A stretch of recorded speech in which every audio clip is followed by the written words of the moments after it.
नमस्ते। श्रीमद् भगवत गीता का पहला अध्याय सीखने के बाद मैं दूसरे अध्याय की चैंटिंग सीखने के लिए आपका स्वागत करती हूँ। मैं हर श्लोक को 2 बार कहूँगी, दूसरी बार आप मेरे साथ बोल सकते हैं। After having learned the first chapter, I welcome you for learning to chant the second chapter of Srimad Bhagavad Gita as a part of the ongoing Gita chanting series on the channel. I'll chant each verse twice. You may please chant along with me the second time. Atha Dvitiyodhyayah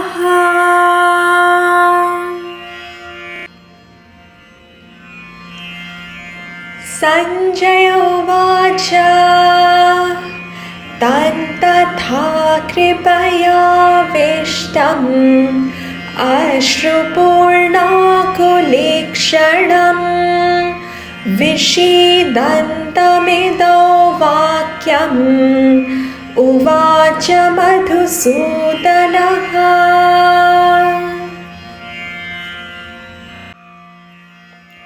अब आप मेरे साथ बोल सकते हैं। You can please chant along with me. Sanjaya Uvacha Tantatha Kripayavishtam Ashrupurnakulikshanam Vishidantamidau Vakyam Uvacha Madhusudanaha।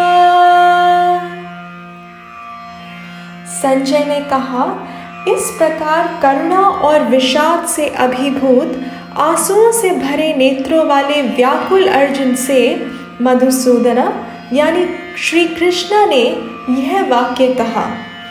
Sanjay said, Shri Madhusudana, that means Shri Krishna, thus spoke these words to the lamenting Arjuna, who was overwhelmed with compassion and whose restless eyes were full of tears. यानी पहले अध्याय के अंत में हमने देखा कि अर्जुन बहुत कुछ कहने के बाद अपने धनुष और बाण फेंक दुख और भ्रम में डूबे हुए चुप हो जाते हैं। कृष्ण भी कुछ नहीं कहते क्योंकि अर्जुन विलाप करते रहते हैं। इस प्रकार दूसरे अध्याय की शुरुआत को चिन्हित करते हुए आगे क्या होता है यह बताते हुए संजय आते हैं। So at the end of the first chapter, we saw that Arjun, after having talked a lot, throwing away his bows and arrows, with his heart immersed in sorrow and confusion, goes silent. Krishna too didn't say anything as Arjun kept on lamenting. Thus comes Sanjay narrating what happens further, marking the beginning of the second chapter. Shri Bhagavanu Vacha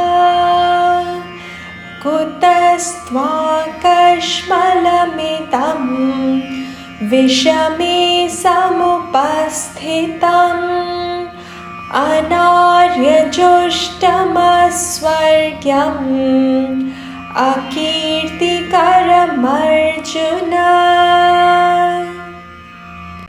अब आप मेरे साथ बोल सकते हैं। You can please chant along with me. Shri Bhagavanu Vacha Kutastva Kashmalamidam Vishame Samupasthitam Anaryajushtamasvargyam Akirtikaram Arjuna। Shri भगवान ने कहा, हे अर्जुन, तुमको इस विषम स्थल में यह मोह कहाँ से उत्पन्न हुआ? यह आर्य आचरण के विपरीत न तो स्वर्ग प्राप्ति का साधन ही है और न कीर्ति कराने वाला ही है। Shri Bhagavan said, in such crisis, From where has all this despair come upon you, O Arjun?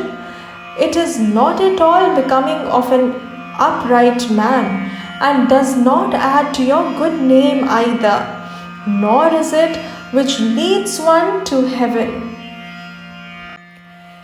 Klaipyam masmagamav partha naitattvayupapadyate shudram hridayataurbhalyam tyaktvotishta parantapa.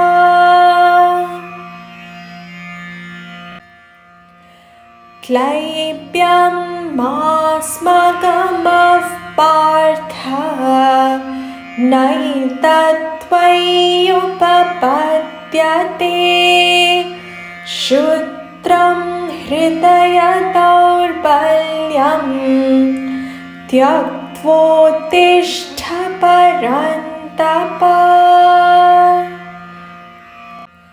Shri Krishna आगे कहते हैं, हे पार्थ, कायर मत बनो, यह तुम्हारे लिए अशोभनीय है, परंतप हृदय की शुद्र दुर्बलता को त्याग कर खड़े हो जाओ. Krishna further says to Arjuna, O Partha, do not yield to unmanliness. This does not befit you. O scorcher of foes, giving up the petty weakness of the heart, get up.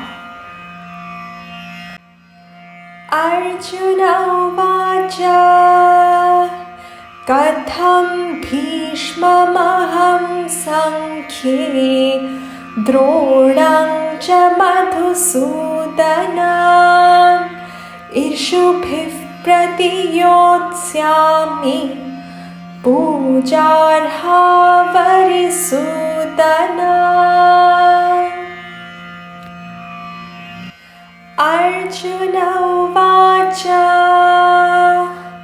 katham bhishmamaham sankhye dronam cha madhusudana ishubhiv pratiyotsyami pujarha varisudana.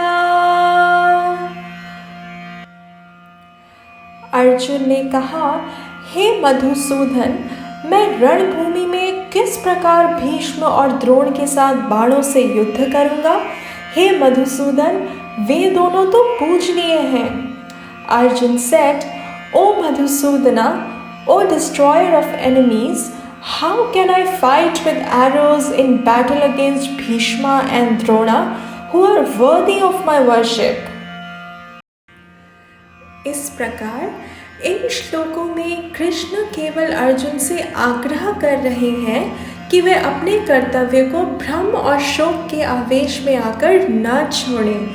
अब यहाँ कुछ लोग इसे गलत समझते हैं और कहते हैं कि गीता में कृष्ण अर्जुन को हिंसक संदेश देते हुए युद्ध करने के लिए कह रहे हैं, जबकि अर्जुन ऐसा नहीं करना चाहते. परंतु ऐसा बिल्कुल नहीं है. गीता में कृष्ण अर्जुन को युद्ध करने की सलाह नहीं दे रहे हैं. अब तक तो वह केवल एक धार्मिक क्षत्रिय को अपने कर्तव्य का पालन करने के धर्म को याद दिला रहे हैं, चाहे उसके पालन के लिए उन्हें अपने ही लोगों के खिलाफ क्यों ना खड़ा होना पड़े. दरअसल गीता का ज्ञान या शिक्षण तो अभी शुरू ही नहीं हुआ है. गीता का असली संदेश इस अध्याय के केवल 11वें श्लोक के साथ शुरू होता है, जिसे हम आगे देखेंगे. Thus, in these verses, Krishna is only urging Arjuna not to give up his duty out of confusion and grief, whereas Arjun, not understanding this, continues to justify his inability to do so. Now, here some people misunderstand this and say that in Gita, Krishna is inducing violence and telling Arjuna to fight, whereas the kind Arjuna doesn't want to do so. Well, this is not the case at all. In Gita, Krishna is not commanding Arjuna to fight.